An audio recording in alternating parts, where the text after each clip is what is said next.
have for a thrill. We have stories of the dead coming back to life. Tales of the night evil. So sit back, relax, and enjoy. The All-American Spookshow.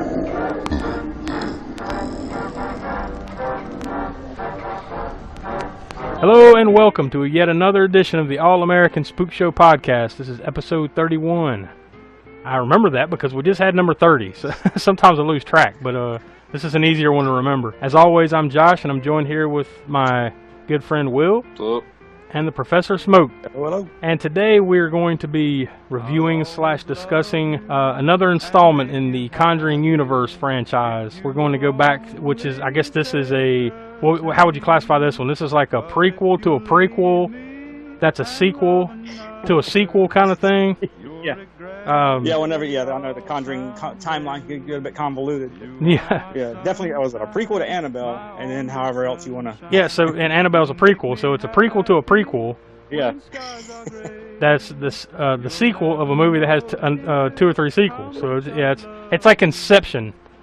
It's like the 10th level of the Conjuring universe here, but. We're going to be talking about Annabelle Creation from 2017. I'll say it on Front Street this time because sometimes I leave it off until we're about halfway through the podcast. We are a spoiler-filled podcast, so if you, for whatever reason, you've caught on to this and you're listening and you have not watched Annabelle Creation, unless you just have no interest in finding a way to watch it, we're going to spoil it, so you should probably go out of your way to go find a copy of it somewhere. Which I'm not sure if this was streaming anywhere, like, you know, at least not like a Netflix or Hulu or anything, right? I think this was one of those ones that you kind of have to either own it or be subscribed to like Starz or HBO or Showtime or something like that to watch. I'm pretty sure, right? But other than that, you should definitely try to get your hands on a copy of it before you listen to the rest of this podcast, so we won't spoil the shit out of it for you. But as always, you can find us if you want to email us, you know, with any comments or anything like that. Just, you know, you just want to send a shout out. You can email us at allamericanspookshow@gmail.com. You can find us on Twitter at @AASpookShow. We are on Instagram, Facebook, and YouTube. You can find us by searching All American Spook Show. We have a TeePublic page, which you should be able to find, you know, fairly easily. Just search All American Spook Show on TeePublic, and there you can get T-shirts and other things with the logo on it and whatever else we throw up there. Well, Smoke, you were working on something new, right? The listener can go and find, right? Yeah, on Spotify. Created a playlist on there called All American Spook Show Soundtrack. Pretty much any show that we've covered on any episode. Various themes, the theme songs to that movie, songs that we talked about in the podcast, or incidental music that you queued up in the podcast.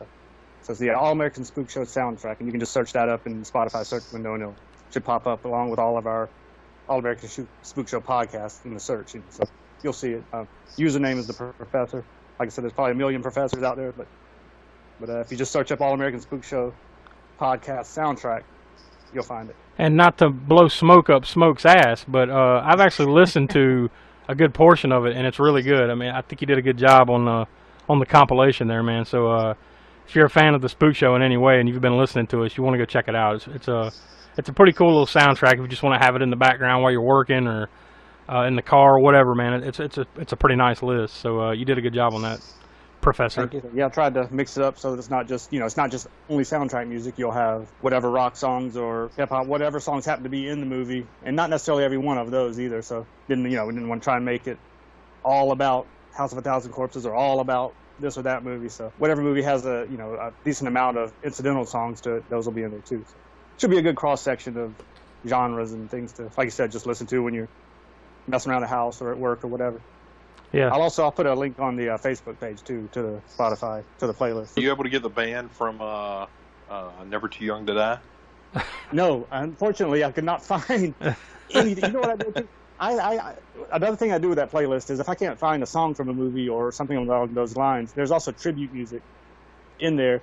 So like some of these newer synthwave bands that sound like they're playing synth music and sounds like the 80s. And a lot of times they'll do a tribute to a certain movie. Like I think I got some various ones like The Hitcher. The Hitcher, there's a couple of synthwave artists that they'll use some samples from the movie and then do like an 80s sort of tribute to the soundtrack or whatever.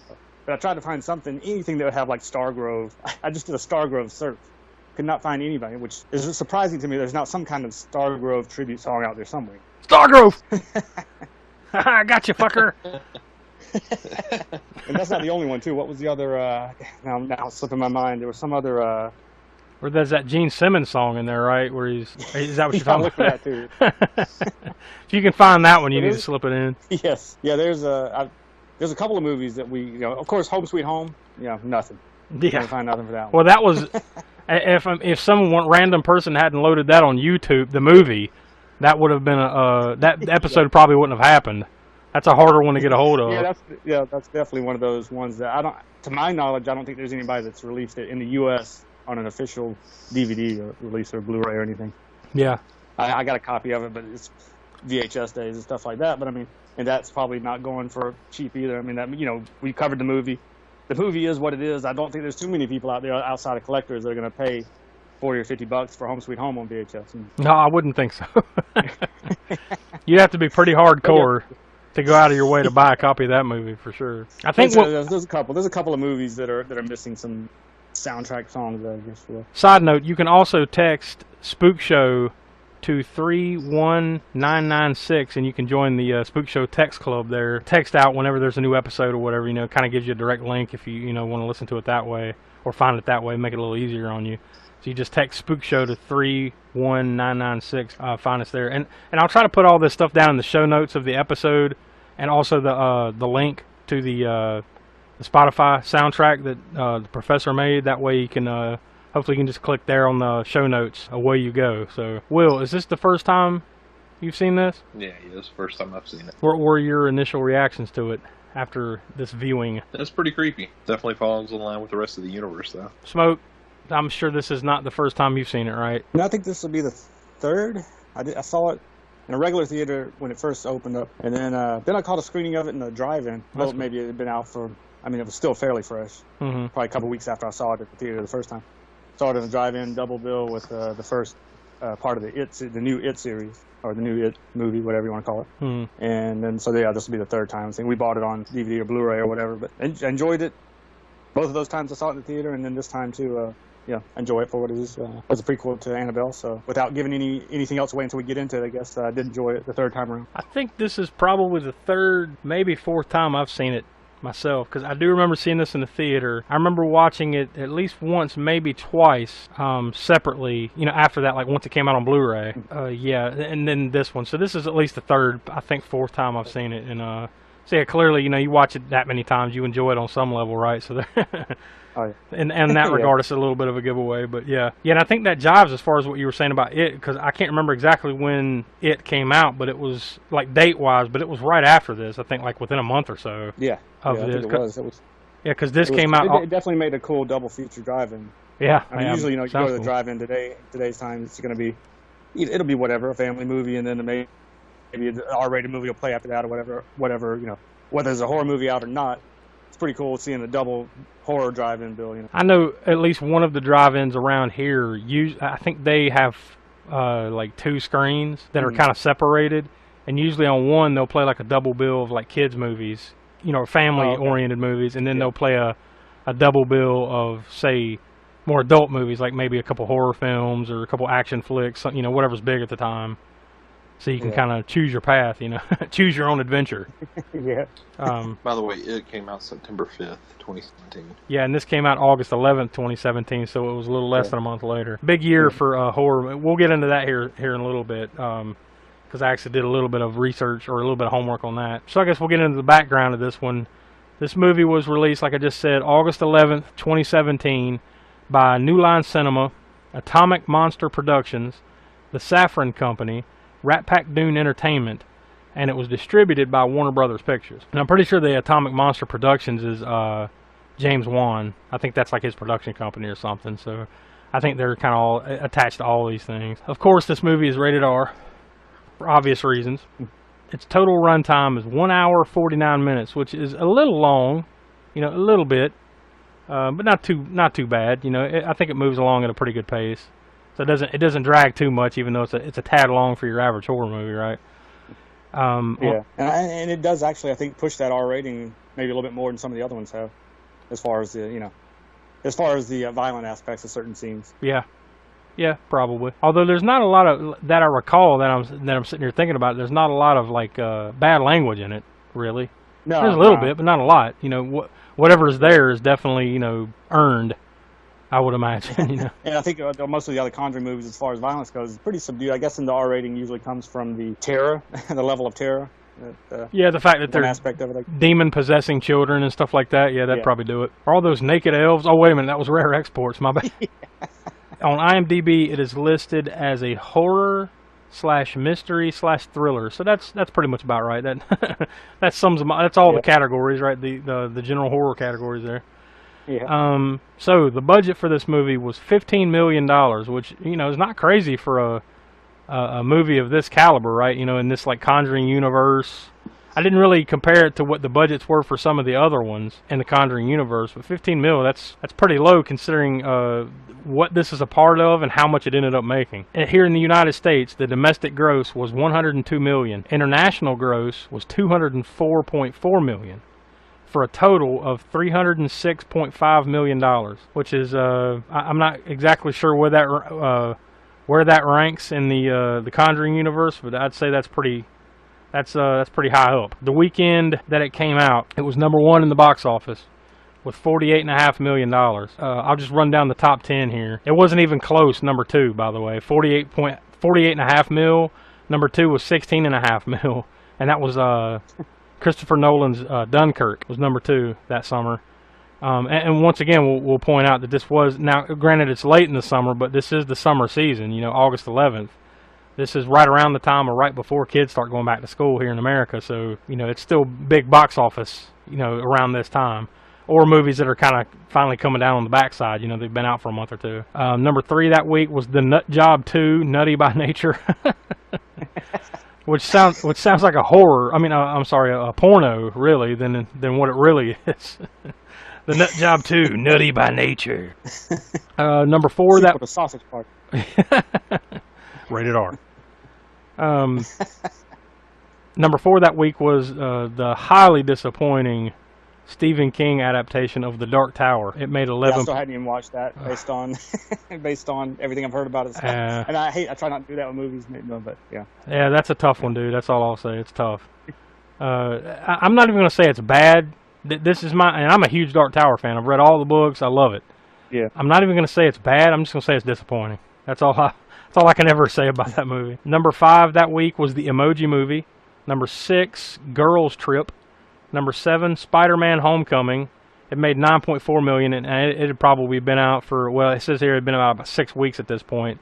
So it was already well over $300 million at that point. So it just kept making money. Number 8 was Kidnap, which I barely remember that. Number 9, The Glass Castle. I don't recall even hearing of that. And then number 10 was Atomic Blonde, which was actually a pretty good action flick.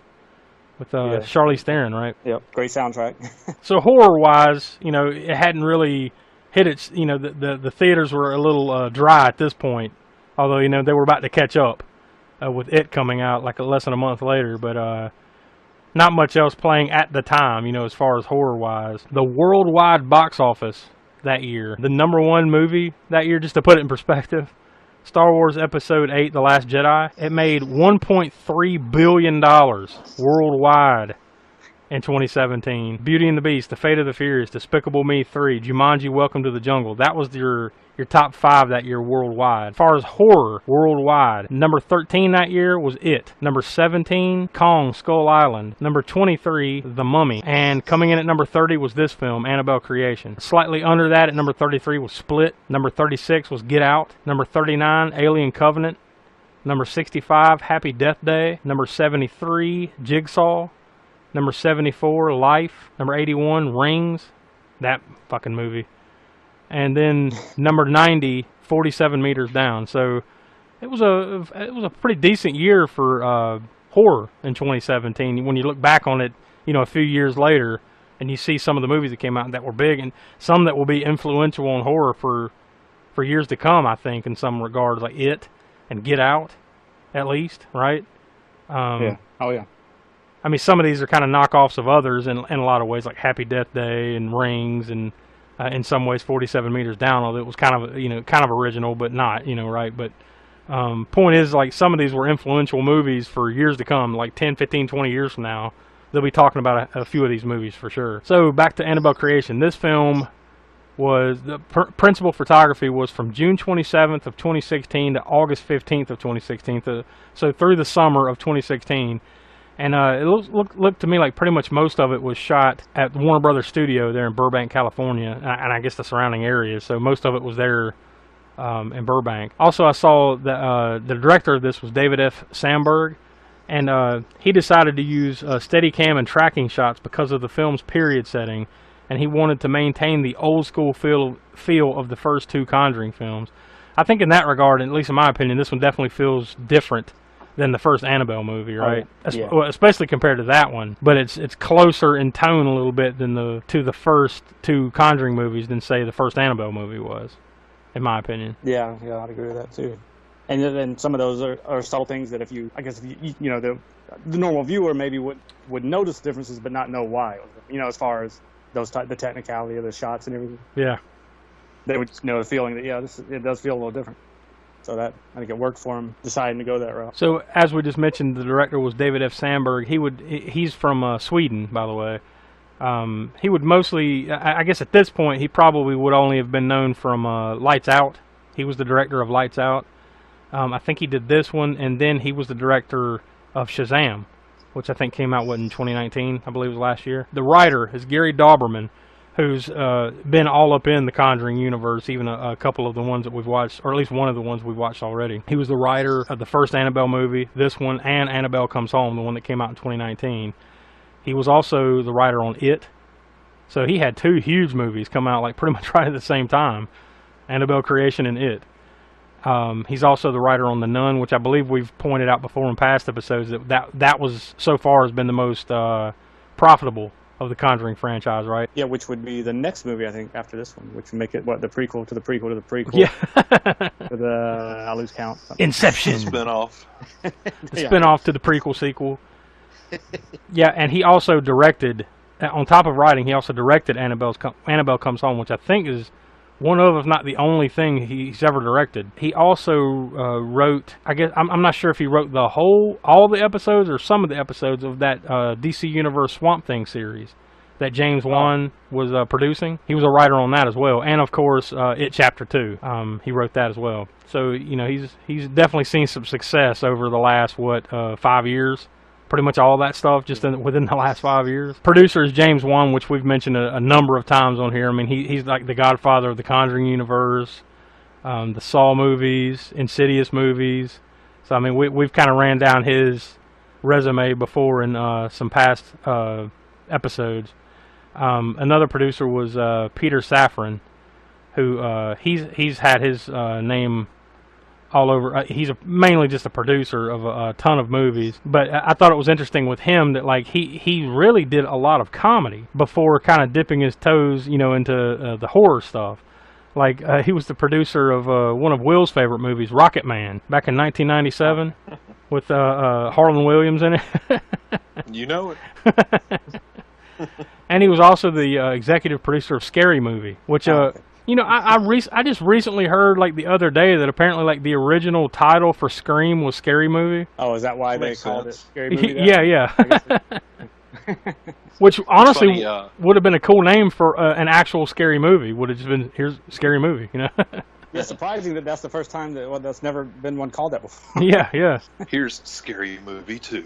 Yeah. Which I love. Halloween, you know, we talked about that before, like Halloween. Like, it took till 1978 for a movie just to be called Halloween. Sometimes it's just too obvious. You know, like, True. It's so obvious, it's right there, and you just don't think about it. You know, you don't connect the dots until, oh, shit, you know. Rocket Man. Uh-huh. That's one of my favorite lines in it. Which one? Somebody made a mistake somewhere in the movie, and the guy's like, "Oh, just lay off of me. I made a mistake." "Oh, sure you did. Just like the captain of the Exxon Valdez didn't see Alaska sitting there right in front of him." Harlan Williams is a funny dude, but it's a weird funny, right? Like, you know, he's kind of an acquired taste, kind of, you know, like Tom Green, you know, kind of like he's funny, but it's like an acquired weird, you know, kind of taste. Like, not everybody's gonna find him funny. You either laugh at the dude or you're gonna fucking hate him, you know. And Andy Kaufman-esque in a way. Very alt comic. Yeah, that's probably the best way to put it. But Peter Safran, he also produced Meet the Spartans, disaster movie. You know, so like you get where you're going here with this guy, right? Like he did like all those goofy ass spoof parody movies, or not all of them, but a lot of them, right? He had his hand in it. Even in the 2010 movie Vampires Suck, which was another one of those like parody goofy ass comedies. And then all of a sudden, I guess around that time, it just kind of flipped from like that to all of a sudden he's producing like full on horror movies like ATM, The Conjuring. What does ATM stand for? I don't know. What a automated teller machine? I don't know. That one's actually pretty good. I don't know if either of you guys have seen it, but like the premise is like these people that are going out to do something, right? And they need to stop at like one of those enclosed ATMs to get some money. And then some dude like locks them in there, and he's stalking them. Like he won't let them come out. So it's actually it's not too bad. It's it's a low budget type of deal, but it's not bad. It's I'd recommend it. But yeah, he did the Conjuring, Annabelle. See, all of a sudden it flipped. Like he went from corny comedy to hardcore horror basically, and all the Conjuring stuff. So especially when you get your finger in the Conjuring pie, I'm sure you're like, I kind of like this. I kind of like this horror thing. I think I'm going to keep doing that. But think about it. When anybody that gets their name attached to it, whether as a writer or as a director, they know it's going to be like a jumping off point. I mean, because the Conjuring universe is hot. Yeah, it still is. I don't think any of them have flopped, like truly flopped, right? I mean, all of them have probably done very well. Even La Llorona, I'm sure, made its budget. I don't know for sure. I mean, I haven't looked at it, but I would probably feel safe to say that even La Llorona being, to me, the lesser in the Conjuring universe, probably made well over its money back. He's clearly like a producer that has like ties with Warner Brothers or something without digging any deeper, because like not only the Conjuring stuff, but he's also produced Aquaman and Shazam. So he's clearly got like a deal going with Warner Brothers at this point. All right, so this movie stars Anthony Lapaglia as Samuel Mullins. I think he's one of those dudes you would recognize. Like he's the old guy in the movie, the guy that not old guy, but the middle-aged dude that owns the house that allows the girls to come live there.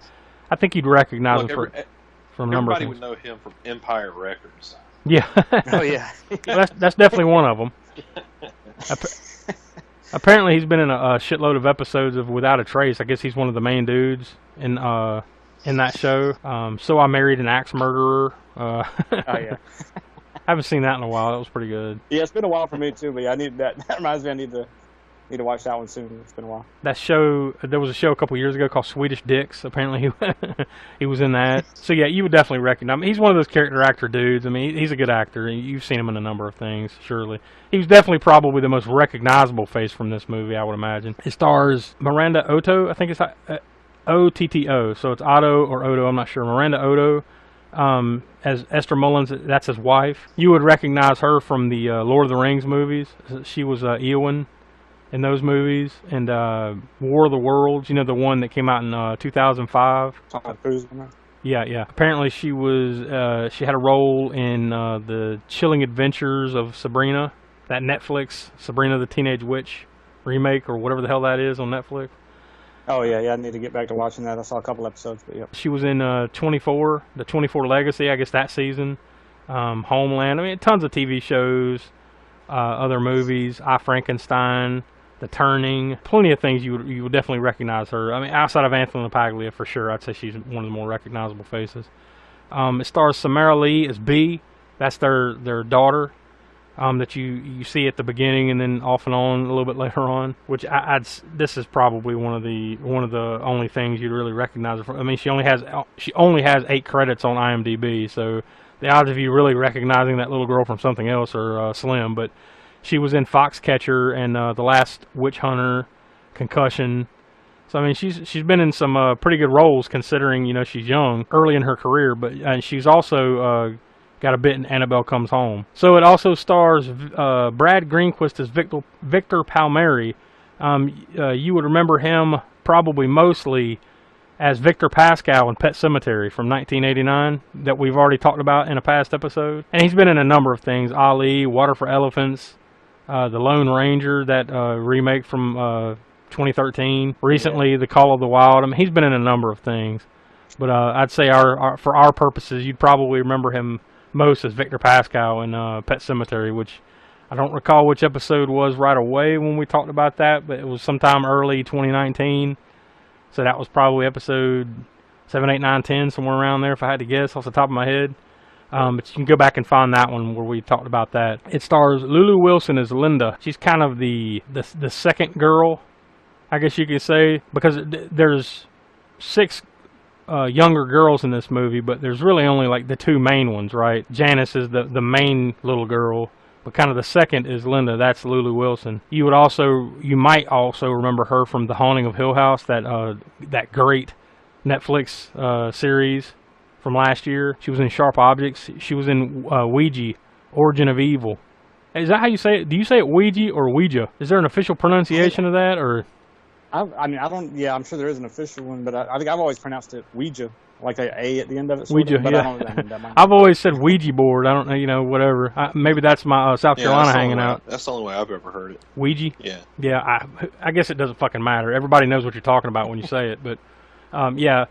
That's one of those rare ones too, where I think like a lot of people liked Ouija Origin of Evil more than they did the original. Like it's like the sequel is actually better, because I saw something comparing this to that, and like the irony of Lulu Wilson being in both these, that like some people consider Annabelle Creation better than Annabelle, and then you got Ouija Origin of Evil, which was considered better than the first Ouija movie. Ouija. So but yeah, she was in both of those, and apparently she had a role in Ready Player One and a handful of things. So you would recognize her. You would possibly recognize her from some of that. But the main little girl in the movie, Janice, is Talitha Ileana Bateman.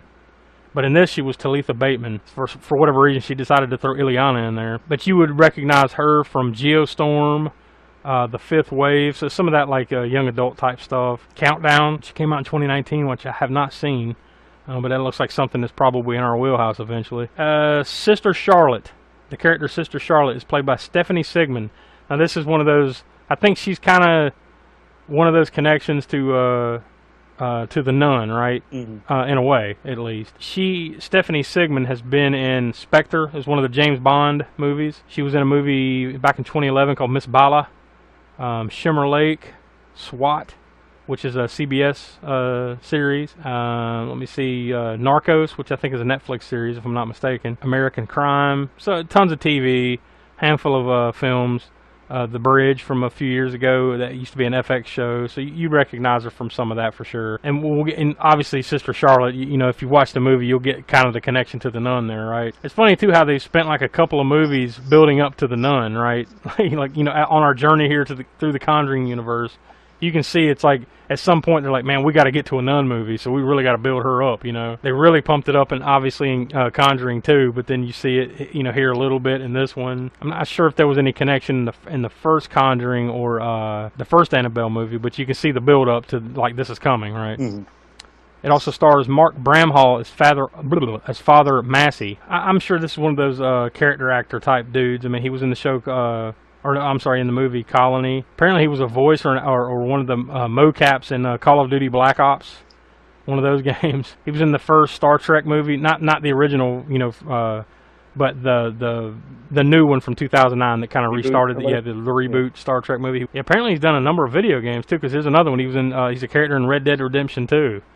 So he must be one of those like mocap voice dudes from video games. And apparently he played Uncle, I guess he was Ben Parker in The Amazing Spider-Man 2. The second Spider-Man movie. Remember there was the 3 with Tobey Maguire? Garfield. Yeah, the Andrew Garfield. Apparently in the second one he was Uncle Ben. I have to go back and check that out. But yeah, he's done a number of things over the years. I mean, like, he's got, on IMDb, he's got 61 credits that go all the way back, literally all the way back to 1969. So he's done a number of things over the years that you may or may not recognize the man from. It also stars Grace Fulton as Carol and Philippa Cawthard as Nancy. They're kind of like the 2 douchebag girls that kind of the bully girls of the group that kind of rag on everybody.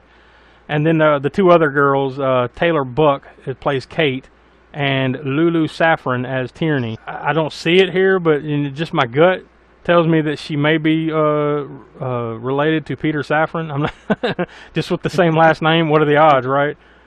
But it doesn't. I don't see that anywhere like right away. But yeah, it wouldn't surprise me if she's some relation to Peter Safran, but maybe not. I don't want to, completely crap on her. But she's probably to that specific character. She's probably the most useless of the 6 girls, right? Like, you rarely. I don't even know how many lines that little girl has in this movie. She's like the step cousin. Like, she's just always kind of along for the ride, and nothing happens to her. Which could be suspect about that last name. Yeah. We're just gonna. We only had this down for 5 girls, but we'll make it 6. Here you go. But Daddy, I want to be in a movie. You will be. You will be. Also, I'll just mention it because the credit is funny. Joseph Bashara plays the Annabelle demon.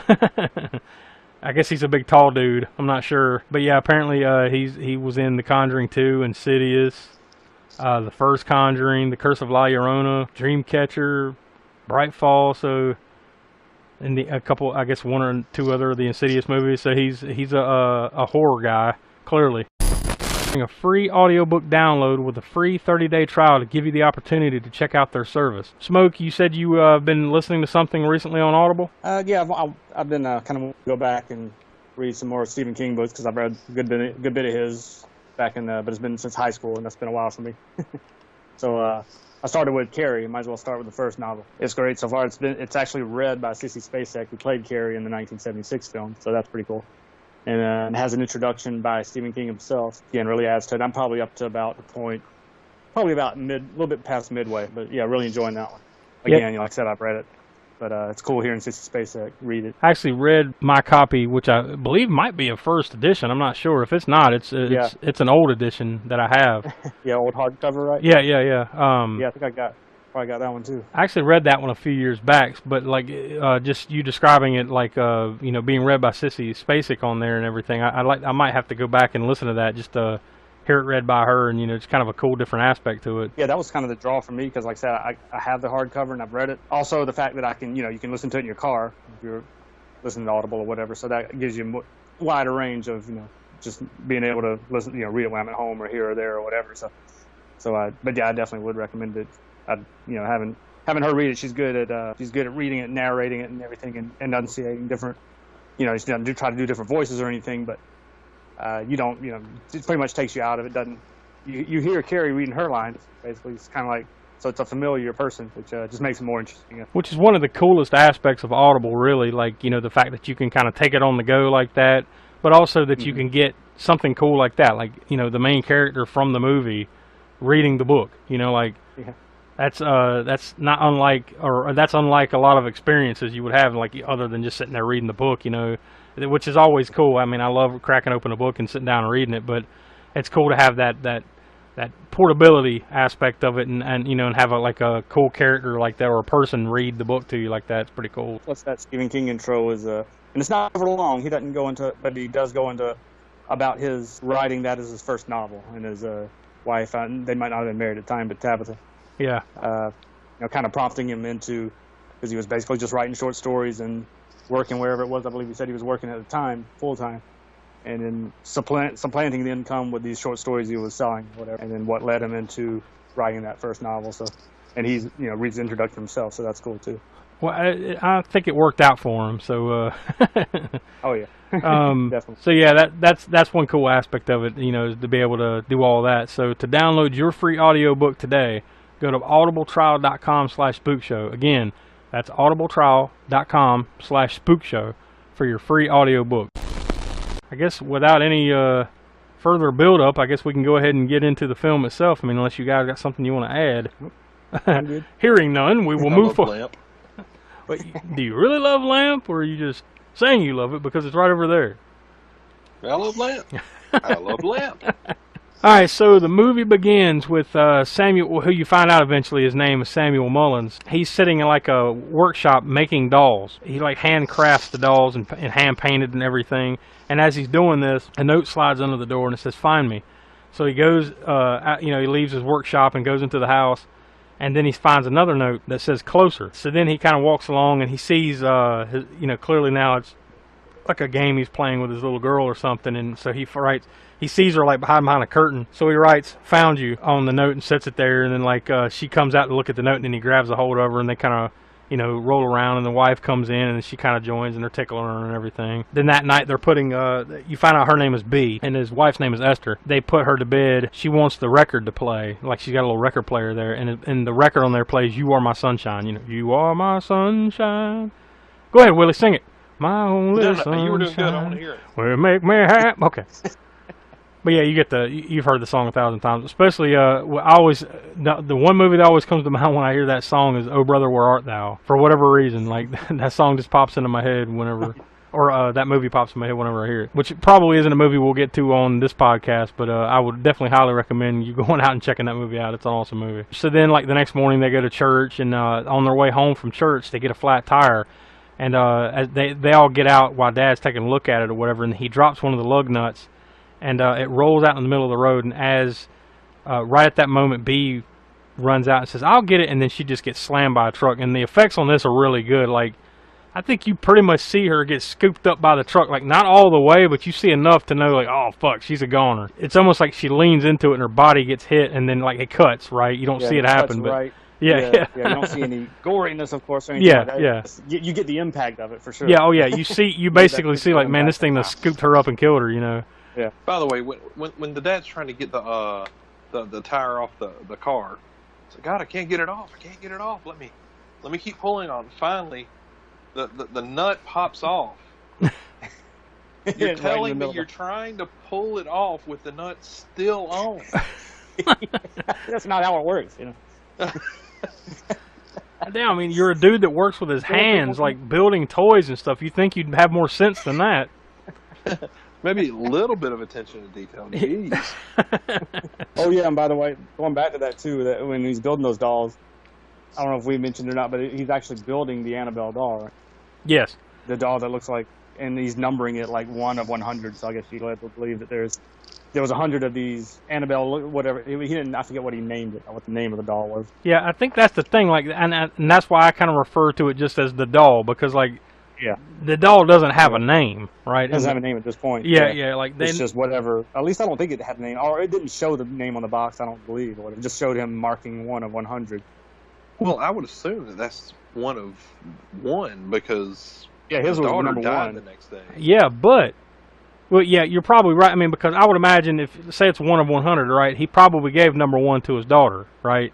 Yeah. But besides that, when they're at church, and then like that random old dude comes up and is like, I guess he's like the shop owner, the local shop owner, is like, "Do you got that order for me?" And then his wife's like, "Yes, the order is ready. You can come pick them up tomorrow." So I kind of get that, like, by this point now he's done cranked out 100 of these things, right? It's kind of what I gathered. Maybe it could be, and then Annabelle 15. They go back to the original house, and there's like 99 more of these little POSs sitting down at the bottom. We can ride this thing out for another 40 years. Yeah. She just keeps tear it to shreds, and then another door opens, and the person just goes, "Ah, shit." And that's why she just keeps popping up in different areas, because it's like the old Bugs Bunny cartoon where he's racing the the tortoise. Yeah. The tortoise, and as it turns out, there's 45 tortoises at the end, It's like that. Shit. All his whole family. So yeah, the little girl, this horrific scene where the little girl gets scooped up by the truck and killed. That's when you see the title, Annabelle Creation. Then it says 12 years later, and you see a bus fly by, and on the side of the bus it says St. Eustace Home for Girls. So it's like a orphan truck or an orphan bus. Then you're introduced to Linda and Janice, which, like I said before, these are like the 2 main little girls of the group. Father Massey is driving the bus, and he tells Sister Charlotte, who you're introduced here, like who's clearly like the I guess the nun that's over the girls, who's going to keep watch on them. He tells Sister Charlotte and the girls to when they get home, or maybe it's when they're on the way or whatever, but like Esther, the mom, Esther Mullins, at the house, he says like she's had an accident, so if she needs help, you need to offer help. She tells them that. He tells them that when they're on the way. So then once they get to the Mullins house, this is when they all get off the bus, and then you see that Janice is crippled, and turns out she's crippled from polio. So she walks around with, she's got a bad limp in her leg, and she walks around with it like a cane. This is a cool tracking shot tour of the house. Like, they go in, and like Samuel is showing them around the house, how it kind of goes from one room to the next. There's no real clean cuts. I thought it was a pretty cool, pretty well shot scene there. Simple, but kind of cool. It's already showing that he's a peculiar guy. You mean the way he acts and the layout of the house and everything? Yeah. The way he's acting. Yeah. He's kind of dry, you know. But I guess you would be after this horrific thing has happened to to your family. And as you find out as the movie goes on, it was even more horrific than just losing their daughter. Right? It got hairy. So Janice, she can't go upstairs, but like as it turns out, he's got like one of those what would you call that? Like an electric chairlift kind of thing that's like attached to the wall that goes up and down the stairs. Yeah, the thing that it reminds me of is Gremlins, like like in Gremlins, the one that drives the lady up the stairs. Yeah, and like flies to the wall. Or something. The other thing it reminds me of is this meme that I saw and I like repost it every time it pops up in my memories. Is this thing drives me up the fucking wall, and it's like that. Boom. Whatever you call those things. Yeah, I'm just gonna go with chairlift because I mean that sounds about right to me. So it's on like the wall, and so it takes her all the way up the stairs, and like she's smiling. They're all happy, like hooray! This thing works. It'll take her upstairs, and then she gets to the top, and it just stops. And then there's a hallway you can see right beside her, and down the hallway you see something move. And then she clearly feels like there's something weird going on, but doesn't see anything. She's kind of, I guess you get the heebie-jeebies, right? And then the next scene kind of establishes the two older girls, Carol and Nancy, as like these two trolls. They just treat the two youngest girls, Janice and Linda, like shit, basically. I guess kind of the way it would be, right? The older girls are going to treat the younger girls like crap. And they won't share their room with them or whatever. Janice goes over to this one room and it's locked, and it's clearly Bee's old room, the little girl that died. And then Samuel comes up and like, this door is locked and it'll stay locked. He's all ominous about it.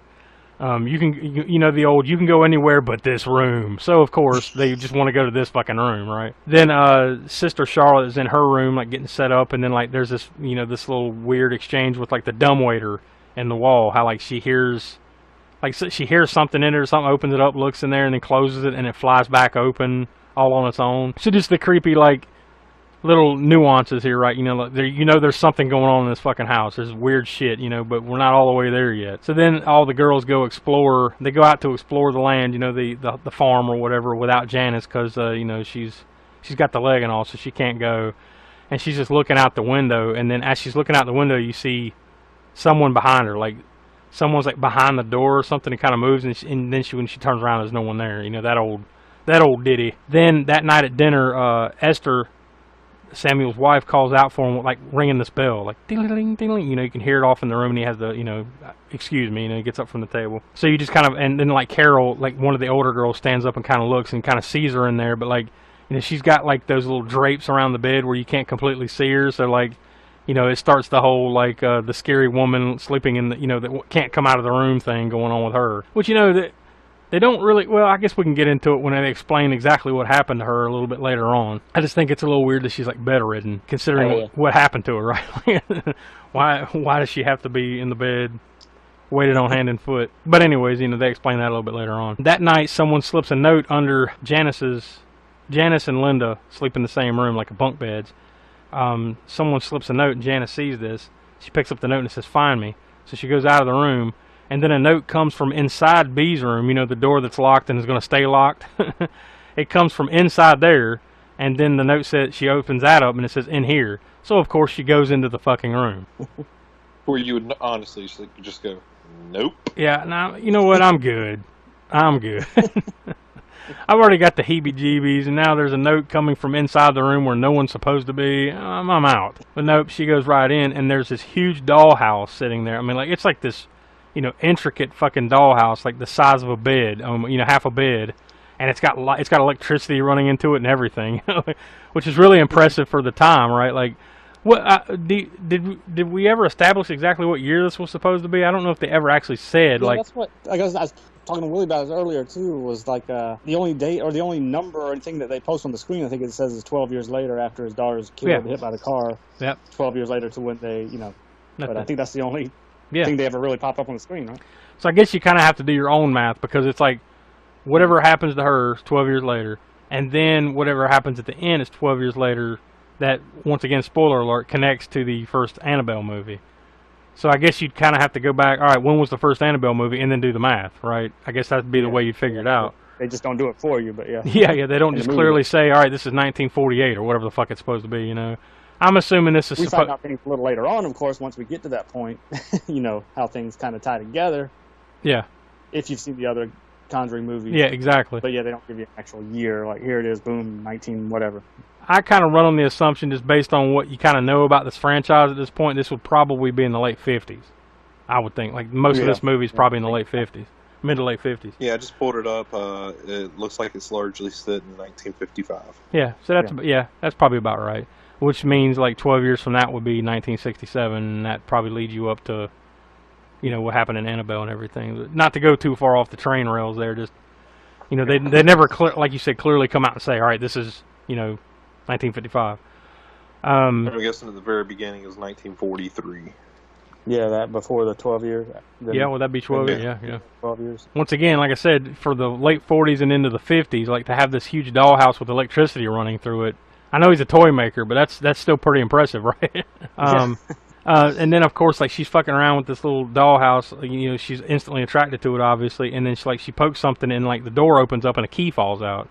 Now, the only thing about this, what I had about this was, like, how does she instantly know what the fuck this key would be possibly used for? Right?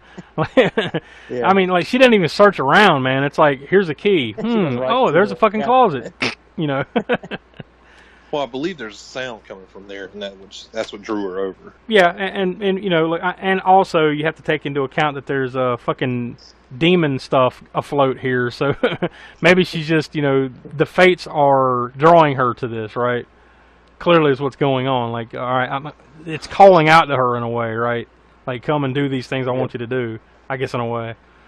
But she goes over, and there's a closet. She goes over, pops the key in there, it opens up, and then there's a doll inside, which you know is the Annabelle doll. But there's a doll sitting there, like in a chair, a rocking chair, all alone in this fucking closet. Then she shuts the door, and the door opens again. So she goes back over, closes it again, takes the key and locks it, and then as she walks back over, the door opens again. So then she takes like a sheet from the room, goes over to the closet, and then covers Annabelle or the doll up, and then all of a sudden it fucking stands up. Now, she definitely doesn't react to all this the way I would react to this moment playing out, because, like, yeah, she doesn't see. She puts the sheet on there and then turns around and starts messing with the dollhouse, but doesn't see it stand up, right? But then she turns around. This shape under the sheet is walking right toward her, and it's like stepping on the sheet as it goes. But like she's kind of backing up, like, what the fuck? But man, I'm telling you right now, I'd spear it and then I'd be out of the room. You know, I'd kick it or punch it or some shit. Yeah. I'd go straight Amy Winehouse, and I'd be just like, no. No, like I always say, there'd be a Josh-sized hole in the wall from where I'm exit stage left. How about that? Hole. Yeah. Similar to gone. Leprechaun. Yeah, exactly. Exactly like that. I'd be gone, Jack. But no, she just kind of cowers in the corner. This thing like walks toward her, and then eventually the sheet falls off, and there's nothing there. So then the next day, Janice goes to Sister Charlotte and kind of confesses, like, you know, I wasn't supposed to go in that room, and I went in there. But she kind of, you know, doesn't really tell her the whole story, you know, because she's kind of dismissive of it and kind of scolds her for doing, you know, what she shouldn't have done, and that's kind of the end of that. Then it shows there's a scene where the girls go out into the barn, and they find, it's random at this moment, but it comes back later, that's why I mentioned it. They find a scarecrow, and one of them just kind of gives it the stink eye, you know, kind of like, you know, I'm kind of creeped out by that, but they move on. Then Linda decides she's going to play hide and go seek with the girls. Meanwhile, the other girls really aren't playing it right. You know, yeah, go hide, we'll find you, you know. So she goes into the house and she hides under the stairs. And she's got like a, you know, a good view. These little metal grates on the steps so she can look through. Then she hears something and she turns around and the fucking doll is sitting in the corner. Then it just kind of like, something grabs it or something and it just kind of disappears into the shadows. And she kind of like, bah! You know, and it gets out of there. She reacts the way you should, by getting the fuck away from this thing. Instead of just naturally, this is weird. I know what'll make it go away. Let me throw a sheet on it.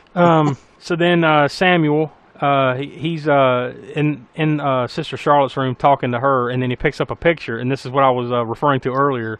It's of like 3 or 4 her and like 2 or 3 other nuns standing there, and it's a picture taken from a Romanian convent that she was at, I guess.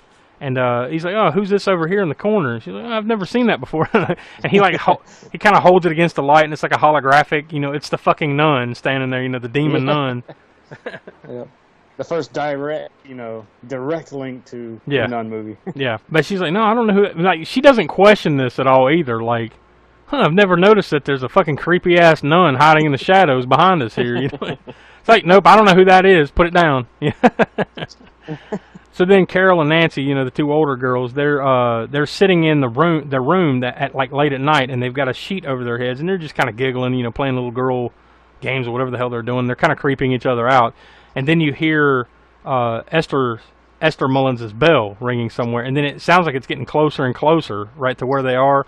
So now they're kind of freaked out, and they're just kind of like, they don't want to come out of the sheet to see what it is, and they see something like walk in the room and like walk toward them, so they think it's Esther. Like that now, they've them creep themselves out that like, the lady Esther is coming to steal their souls or whatever the hell that they've them freak themselves out, and then something like comes up in the sheet, like you see it for a brief moment, and then they scream, and then you don't see anything. So then Sister Charlotte runs in like, "What the hell? What the bloody hell? Go to sleep." Even though she's not Irish, she's like Latino or something, but we'll go with it. Shiver me timbers. Lord bless, good Lord, get to bed, little girls. Sister Charlotte goes to get Esther a glass of water because Samuel has left or whatever, or he's not there to help her out. So she goes in there to give her a glass of water, and this is where you kind of see she's got like a half mask thing going on, like Phantom of the Opera type, like half mask thing on her face. Like I said, for some reason this has made her bedridden, but this is like your first glimpse of her. Then Janice has a picture. She finds a picture of B with the doll. Like, I guess this is a thing they did back in the day, right? Like, you take a picture of your kid with the fucking toy. I don't know, but there's one of those weird old timey pictures of like a kid sitting next to the doll and like not smiling. She sees this and she takes it, and then as she's looking at it, she like goes to put it like underneath her pillow or something, and then she notices the fucking eyes of B are glowing. When she like puts it in the dark, like she pulls it out, they're not glowing. Puts it under there, they're glowing. Still not sufficiently freaked out enough. Then you hear the song, the record, "You Are My Sunshine," playing in B's room again. So of course Janice goes in there. Once again, like after I've seen what I've seen at this point, I ain't going back into that room. But for whatever reason, she's got a hard on for going into this room. So when she hears the record play, she goes in there, and then like as she's looking around, Linda goes in there and like, "Oh shit, like you found the jackpot. Like we're not supposed to be in here." That kind of thing. She picks up this little like this weird pop gun kind of thing. It like you stick a ball in there, and then you pull the trigger or whatever, and you make it pop out, and then it's got like a reel, like a fishing reel on it, and you kind of pull the ball back in. So back in the 50s were super lazy. They could just pop, shoot it, and then back in. Yeah. It does 2 things, man. You get a toy gun, and you get to work on your fishing. Yeah, that's right. Occasionally, you might catch something. Oh, she catches some shit, like all a right. demon. Yeah, that's right. So she takes this pop gun, and the Annabelle doll is sitting on the bed. She pops it in the face, and it turns its head like when she hits it, it turns the doll's head to the right. Then they're talking or whatever, and then look back over there, and the head's looking at them. Like I said, I'm out, dude. Like, I've seen enough already, right? Like, I ain't hanging around. Fuck this orphanage in this situation. I'm gone. Look, if you don't keep your mouth shut, they're going to break us all up and send us all different ways. Yeah, it's better than being dead. I'm going to do it. It's better to be haunted by demons. I'll just take my chances out in the fucking desert because it looks like this dude lives in the fucking desert. But anyways, yeah, so, like, they don't really react to that again. Like, they just kind of look at each other like, but Linda goes ahead and she leaves out of the room, but Janice stays, and she finds a diary. She's looking through it, and I guess it's the normal little kid stuff. Then there's some blank pages. Then there's one page that says, "Dear Diary, today I came home." And then the door slams shut. And then there's like this these little hand puppets It's like its own little puppet theater thing, and there's a couple hand puppets. Yeah. They start moving around on Like their a Punch own. and Judy looking thing. Yeah. They start moving around on their own, and she goes over like, "Who's doing that?" And then she pulls them, and there's no one there. There's nobody there. Then she turns around and she sees B. Like B is actually standing in the room, and she goes up to her and she asks, "What do you need?" And then she turns demon. Your soul. You know, one of those jump scare. One of those jump scare moments, like fuck. Yeah. It's one of those jump scare moments, but when I saw it, dude, I fucking laughed out loud. It's such a typical reaction of a demon, huh? So stereotypical. What do you want? Your soul. And she's got like the black face with the Like a yellow sandwich or eyes. something else gonna make you a sandwich. I can handle that. You want a pop gun? It's pretty cool. I could take a nice mutton, lettuce, and tomato sandwich. The mutton is so. There you go. Sorry, go ahead. So she runs out of the room and she goes to the electric chairlift thing on the steps, and of course it won't work. She realizes, oh shit, I gotta buckle it up for it to work. So it starts working, and she goes slowly down the steps, and then all of a sudden it gets about halfway, and then it stops, and then starts going back up, and then you see like this weird like black smoke monster from that show Lost. It shows up and starts like creeping around up top. That's like as she's going down. Then it goes back up and she sits there, and then she's just ejected, like boosh, from the fucking chair. When I saw that also brought that meme to mind. I'm like, this thing blasts me up the fucking wall. Well, it did. Like it launched her ass up, and then you go to the first floor, and then you see a shoe or like a boot or whatever fall. And then a few seconds later, she falls to the ground. I'm thinking she's dead, right? Like, well, fuck, that's the end of Janice. But now apparently, like, of course, that thing blasted her into some sort of into the ghost world or something, because she's hasn't come down yet. The shoe comes down, and she's way up there somewhere. Yeah, I mean, like when she comes down a couple seconds after the shoe, she was way the fuck up there wherever she was. Yeah. But she was barely hurt by this. I guess in a way, right? I mean, like at least not like that you could see very well. But well, the impression to me was that she ended up being paralyzed, right? I think it's kind of what they alluded to, like because she comes back in a wheelchair, and then they're like, "Will she walk again?" It's like, well, only time will tell, or we don't know yet, or something like that. So like, it's not. That's definitely possible. I guess maybe it fucked her back up or something, but. So yeah, I mean it did a number on her, but I'm thinking she's dead. But no, she's she's just in a wheelchair. Now she comes back and she's like, I don't want to be here anymore. Like I want to leave. Bitch, you should have said that like a day or two ago. You're fucked. Before you got blasted up the wall. Yeah, before you got ejected out of that chair. So Samuel, he's in the room with Esther, and he's kind of questioning like whether it was an accident or not. Like maybe this wasn't with the shit that's going on. And she's just like, no, it's been quiet all these 12 years, so hopefully it's not that, that kind of thing. So, they know something wacky is afoot, but no one else knows. Yeah. Linda, the other girl, looks into the keyhole of B's room, and then she sees the doll in a rocking chair, rocking on its own. And then kind of stands up like, huh, like, did I just see that? And then looks back in there. Or no, like, okay, this happens, and then she opens the door. All right, now, if I look into a keyhole where I know no one's in there, and the fucking doll is in a chair rocking itself, I ain't opening the door. But she fucking opens the door. And, of course, there's no doll. Like, the doll is gone. So then she's kind of sufficiently freaked by this, so she goes into the room, and she's got that pop gun, and she's just sitting there, like, staring at the door, like, with the pop gun ready to go. And she kind of shoots the pop gun, like, reels it back in, loads it up, shoots it again, and then something grabs it. So now, like you said, she's working on her fishing. Something grabs a hold of it, and she starts reeling. When she starts reeling it in, and it's tight, and then it goes from the floor. It starts going up, like way up to the top of the door. She hears something run at her. You don't see anything, but it's like duk, duk, duk, duk, duk, duk, runs at her real fast. She's like, "Fuck!" And she jumps up on the top bunk. Now that was really cool sound effect. Like I don't know how when you guys were watching it, like how good your sound was. But that was a really good, like, like right at you. Yeah. You definitely had the feeling something's. I saw that in the theater.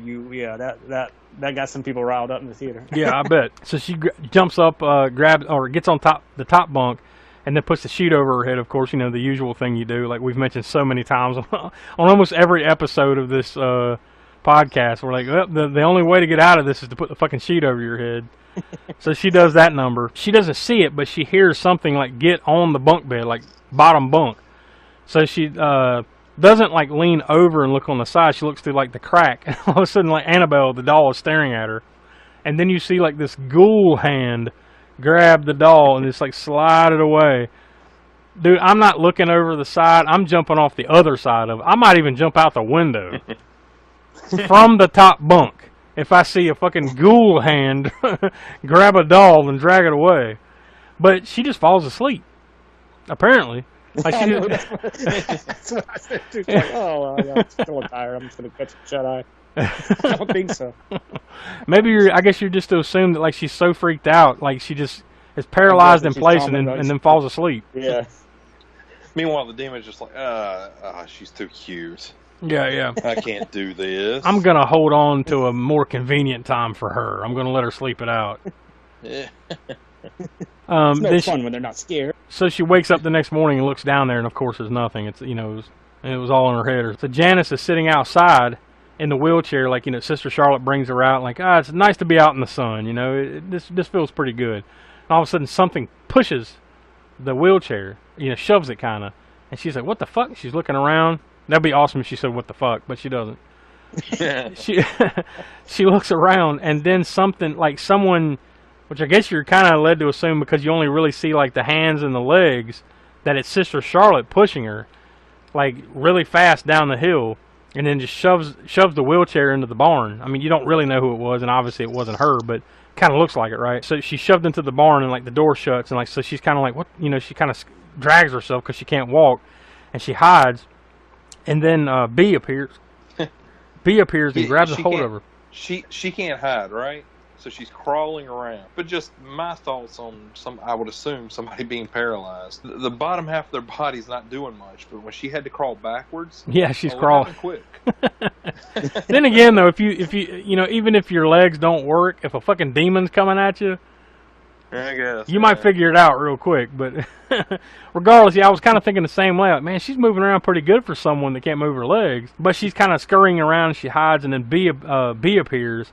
And then, like, jumps on top of her, like, I guess kind of flips her over or whatever, and then just pukes in her mouth, like, blah! All, fucking Drag Me to Hell style, straight in the mouth. Then, all the girls bust in, and Sister Charlotte, maybe I can't recall, but they all bust in, and she, oh, I'm fine, like, I think she's even sitting back in the chair again, right? Like, nothing happened. But obviously we know better. Something definitely has happened here. And then Linda also senses something different. Yeah. Immediately, like her friend Linda. Yeah, she's concerned and everything, and then so a little bit later on, Linda actually tells Samuel about Janice and that she went into that room and that she found the doll and everything. He's like, "What? No, she's not. She wasn't supposed to go into that room, and that doll needs to stay right there." So he immediately goes into the house, and then you can hear a little girl singing "You Are My Sunshine" somewhere in the house. So he kind of tracks it down, and he goes into like the dining room, at the table there, and the Annabelle doll, is sitting at the table, and there's a note next to her that says "Found you." And then Janice wheels in, stands up, right? So obviously something's fucking awry now, right? And then like she kind of steps into the shadows, and then her eyes are glowing, just like the picture did earlier of B. And then she kind of starts like you don't see it happen, other than the glowing eyes, but she grows taller, right? You can hear like the snapping, like, and she grows like taller. She's a transformer. Yeah. Roll out. Demons, roll out. So like she grows taller, like you see the glowing eyes, and then like Samuel has like this little cross that he's been whittling. He's been walking around like whittling for the last couple of days, and he holds it out, and then his fingers just start peeling backwards, like one at a time, like snap, then from off the cross. So he's just like holding it there. Then you hear him scream, and Sister Charlotte runs in, and she finds him like dead. Like it's like he just watched the Ring video a few days ago, and now he's all grayed out and dead. Rigor mortis and rot has already set in. He's like like he's been dead for days. He's laying on the floor. Then I thought it was a cool little thing too, like a little bit after that, like when everybody you know, like the ambulance comes and gets Samuel and takes him off, and then like everybody's on the porch and they walk back in. Linda looks over and Janice is just sitting on the porch and she's holding the fucking doll. So that night, Linda, while Janice is sleeping, she goes and takes the doll, and then she runs out, and then she ends up throwing it down the well. Like, Sister Charlotte comes out after, like, she sees her run out there, and she's like, what are you doing? And then she throws the doll down the well. For whatever reason, Linda decides to look down in the well. Like, I just want to make sure that doll is down there. And something comes out of the well and grabs her. Like, ghoul hands grab her and try to pull her down. But Sister Charlotte is able to save her, and then they kind of put the lid on there. I think as they're running away, she's like, who was in there? She's like, I don't care. Let's get out of here. It's the only sensible remark so far. And then, of course, as they get back to the house, she's like, she goes like, Janice, you're not going to believe. She pulls back the sheets, and the fucking doll is in the bed. It's like when we watched Friday the 13th last episode, and the bloody axe was in the bed, and they didn't question it. What is going on here? Got 99 more of these things now. Yeah. 99's coming for you, motherfucker. Turns out all this was just somebody playing a prank with these 100 dolls, just placing them everywhere and just messing with these girls, and so they can have the house for themselves. It's like a Scooby-Doo mystery. So then they take the doll at that point. Oh wait a minute, no. Okay, the doll is back in the house, like it's in the bed.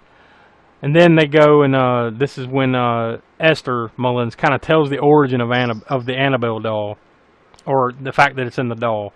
So, like, basically, it's like they were distraught over losing their daughter, so they prayed about it, and then eventually some spirit got in contact with them. It wanted to, I guess, basically they figured it was the spirit of their daughter B, and it wanted to, it could be back with them if it lived in the doll. So they gave it permission to live in the doll, and then shit started going evil. It started going bad.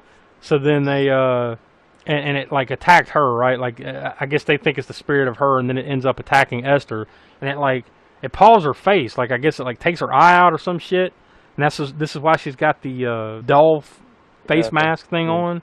Like I said, getting back to, I don't understand why that made her bedridden. Like, I think maybe she was just using it as an excuse not to do any chores, you know, making Samuel carry all the heavy weight there, apparently.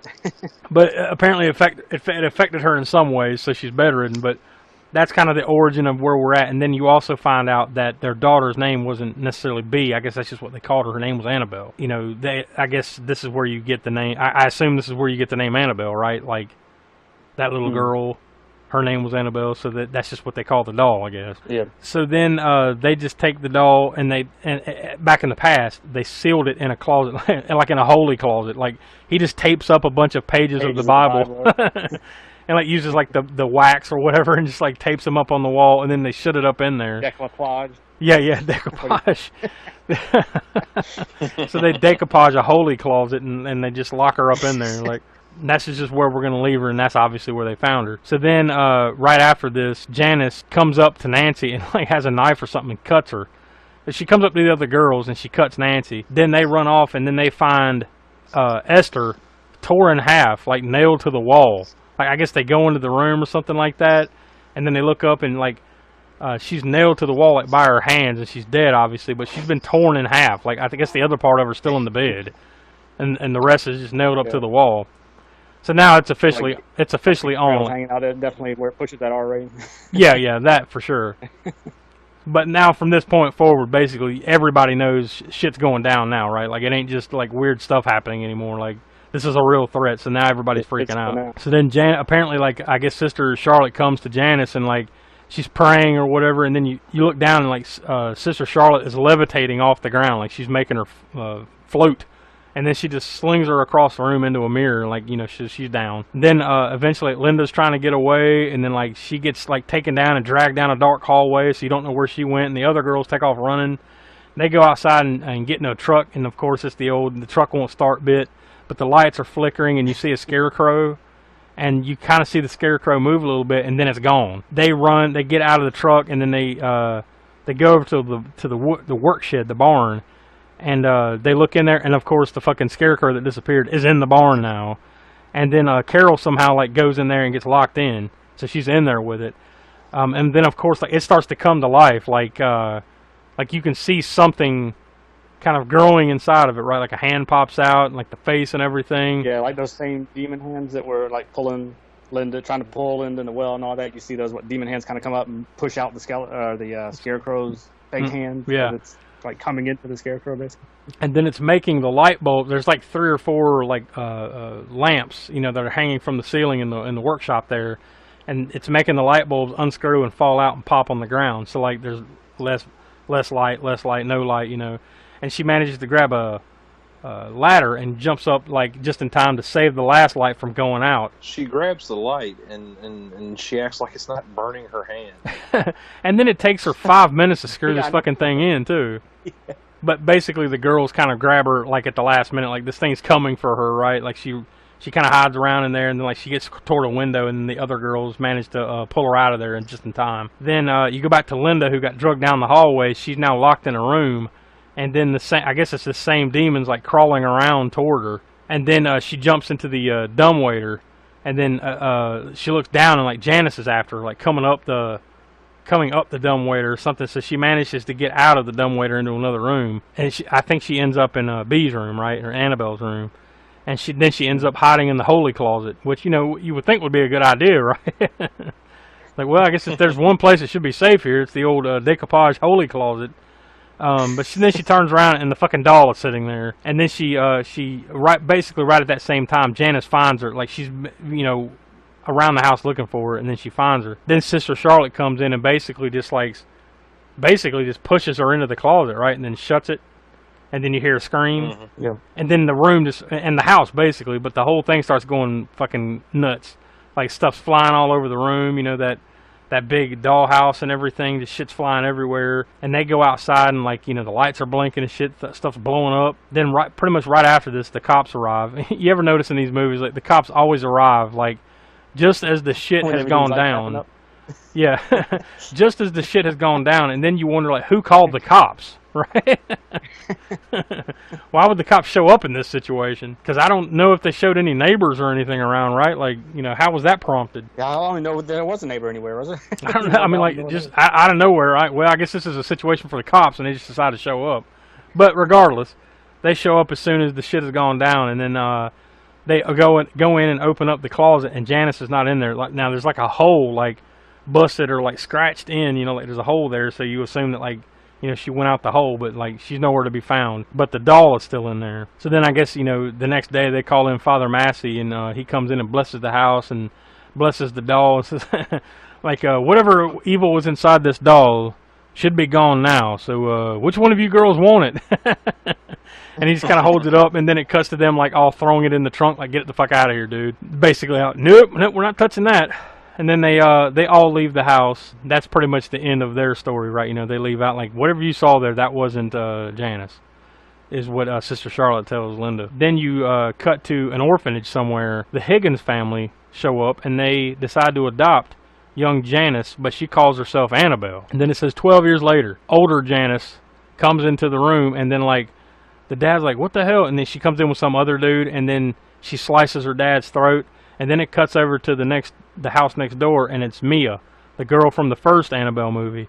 And then she hears this, and then you see her husband John go out like he's going over to the house, and then credits. And then there's one little slight, I wouldn't necessarily say it a cut scene, but like right after the initial credits, you see Annabelle sitting in that closet for like what feels like 5 minutes. You're just sitting there in basically total silence.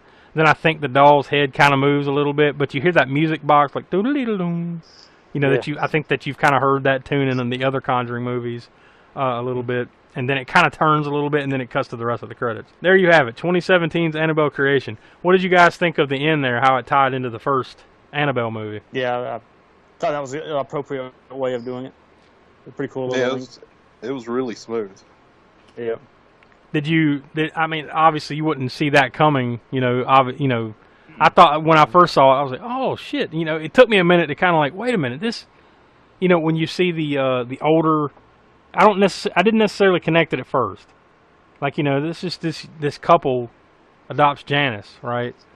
And then like, you're 12 years later, and now she's older and she comes into the room, I'm like, this looks familiar. Oh shit, it takes me a second, right? Yeah. Like, oh damn, now I remember.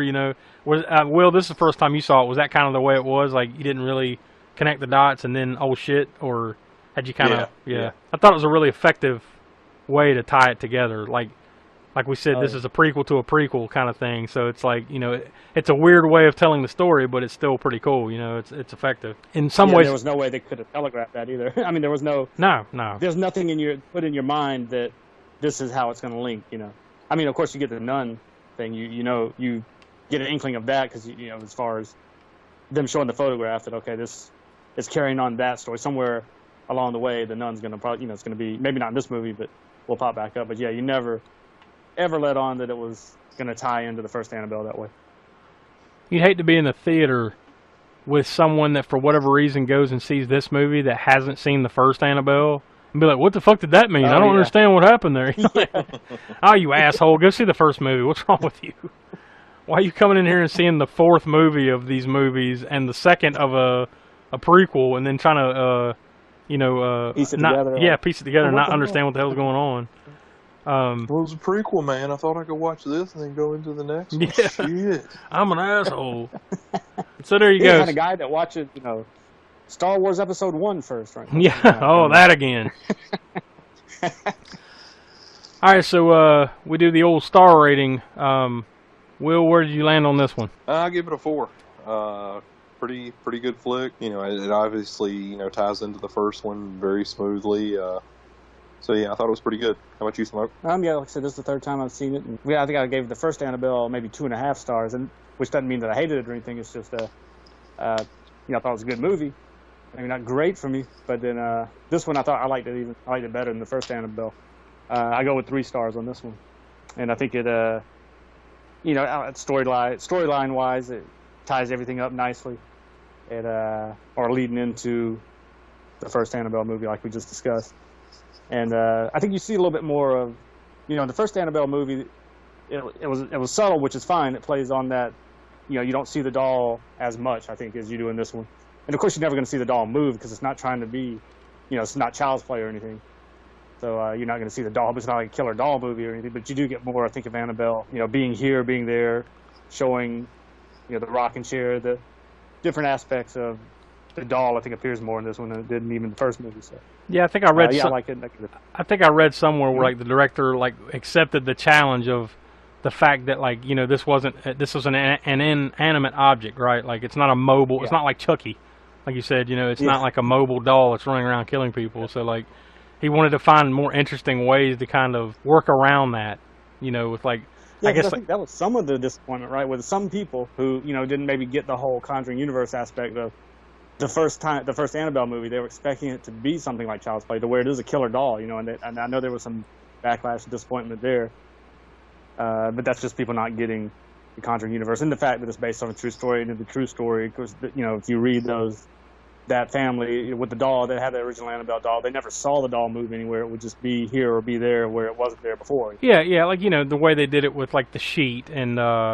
I guess the kind of the little girl running around in the background, and then then you turn around and it's the doll, that kind of thing, Yeah. So I thought it was an interesting way of kind of making it move, but it's not really moving, That I think that's one thing they definitely do well in the Conjuring movies so far, as we've been watching these along, is that little bit of sleight of hand or kind of shit going on in the background. Like, what did I just see? You question things and you pay more attention. Yeah, that corner of the eye type thing. Yeah, you have to kind of lean in, so they can scare you with the sound and everything like that. I think it's something they do very well in these movies. But they play on people's real fears or actual fears of things, like it is that corner. Like whenever you walk in a room or something, maybe out the corner of your eye, think you see something in shadow or whatever it is. I think it amplifies that type of fear. It's like more than just in your face. Although there is some in your face type stuff, like your soul, that. Yeah. In your I want your soul. Scares here and there, but for the most part, I think it's plays with your fear subtly. Yeah, it's like that old thing, when you're younger, or anytime really, when you're alone in the house for whatever reason, you get the heebie-jeebies. Is the only way I can phrase it. You feel like damn, you just feel weird, like there's someone's in there or something like that.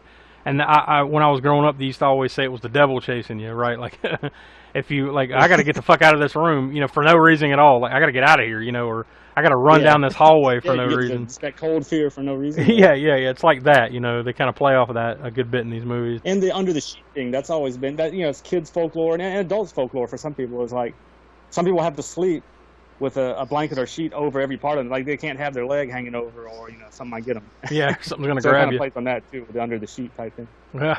If there's any truth to that, I'm screwed, because I usually kick that fucker off in the night, most nights. Yeah, me too.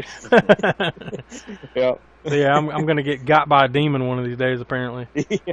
For me, I'm going to give this 3.5 stars. I definitely like this one just a little bit more than the first Annabelle movie. I think what they did well in this movie, you know, they did better than some of the things that they did well in the first Annabelle movie, if that makes sense. I didn't like this one quite as much as the first two Conjuring movies. That being said, I mean, I still definitely enjoyed it. So I think overall, obviously, all three of our scores, you know, I think we all give it a high grade, and we definitely recommend you watching it. Will, were you able to do the death count in this one? Well, by my count, I counted 5. Okay. But that's going to be counting the Higgins family at the end, which you only see the dad. I just went ahead and counted the mom as well. Yeah, if you've seen the first one, you kind of know what's coming, so I guess you can kind of count it. Yeah, but the original family, so the daughter gets hit by the car, both parents die later on in the movie, and then the Higgins family. Mm-hmm. It is kind of weak that at least one of those girls didn't get it, right? Like, you're thinking like at least one of the two troll girls, you know, the older ones, Carol and Nancy, you figure at least one of them's getting it, right? Especially like the lead bitch, I think it was Carol. Yeah. You're thinking like at some point in here, right? She's got to get it. Should get come up of some kind. Yeah. Well, obviously, I haven't seen all of these, but it is starting to become kind of like a running theme in these movies. Well, you know, these aren't necessarily kill count, body stacking slasher type movies either, right? Like they're not, maybe not necessarily this one, but they are supposed to be kind of based on true stories, right? So like. Yes, you know, your body count's probably not going to be extremely high, you know, in reality. And frankly, they've probably added more to it, right? You know, like they had to over dramatize it, so they've probably added a few people in there just to kill them, you know. So there are a couple people that get it. But Smoke, did you come up with the old gore score for this one? Yeah. I would say I would put this one at a 4. I would think, and I would say most of that, at least 3 of that 4, coming from the dissected mother, you know. When she's hanging crucified on the wall by the crosses, and you see her entrails basically hanging out, and the rest of her body's gone. Yeah, that would be the most of it right there. And then the other would be, I guess, like when his fingers get bent back. That's pretty excruciatingly painful, and not necessarily gore. I mean, there is some blood, and I think of the bones. Well, you see it happen. So that's pretty fucked up. Yeah, so it adds to it. Yeah, and it definitely adds to that. You feel that agony. Yeah. Anytime you ever bent your finger backwards by accident a little bit too far or whatever. Yeah. Feel that pain, and then maybe the Annabelle, the human Annabelle, whatever you want to say, however you want to kind of leaning, getting scooped up by the truck. Yeah, that, and then also puking into the character's mouth. When she basically releases the demon into her. Yeah, even though it's not puke. I mean, you see it as this black gunk that is the demon or whatever. Yeah. So I think all those things. It's not an overly gory movie. It's not supposed to be, but I think there's a little bit more of that in this one than there are in some of the others. So yeah, I would go with a 4. I would think. I think it's fair. Well, I guess before we go into what we're going to watch in the next episode, was there anything else you guys wanted to put a big bow on this one with? I mean, any other comments or anything else you wanted to kind of add there? Well, I don't know if y'all watch Westworld, but I believe I read somewhere in there that's the same house that Dolores lives in. Yeah, Westworld. Yeah, I mean, because I'm just thinking that I can't really picture the house right away, but it makes sense because like the landscape looks about the same, know, like the old West looking kind of thing in Westworld. So that definitely makes sense. That's a great show, by the way. I'm on like the 2nd season. I still got a lot to catch up, but that's a great show. Just to add before we move on. I think we got the first season on DVD or Blu-ray or whatever. Yeah, it's definitely worth to sit down and watch. I mean, like you really got to pay attention to stuff though. It's not like one of those shows you can have playing in the background. You really got to, pay attention to what's going on. But it's really well done. It's a great show. So I guess with that, we'll go into what we're going to watch for the next episode. We're going to take a trip back to the 90s. We haven't done a lot of 90s movies for whatever reason. It just kind of fell that way here on the Spook Show. But we're going to go back to 1995, and we're going to do one of our personal favorites, I'm sure I know all three of us have seen it and enjoyed. We're going to watch Tales from the Hood. On IMDb, the synopsis for this movie is: a funeral director tells 4 strange tales of horror with an African-American focus to 3 drug dealers he traps in his place of business. I think it's got a pretty great cast, of people in it. So that is what we will be watching next time. Like I said, we've all seen that, right? I wasn't overstepping. Oh, yeah, we've all seen this. Yep. Yeah. It's done well, and there's definitely some comedy to it, as well too. So we can have a little bit of fun with that. So I guess for Will and the Professor Smoke, I'm Josh. We are the All American Spook Show podcast. Come back and listen to episode 32. Follow us on Facebook, Instagram, Twitter, all that stuff. Everything we talked about at the beginning of the podcast. So peace out. Later on. Bye. We hope you enjoyed the show. Come back next time for an all-new, all-American Spook Show podcast.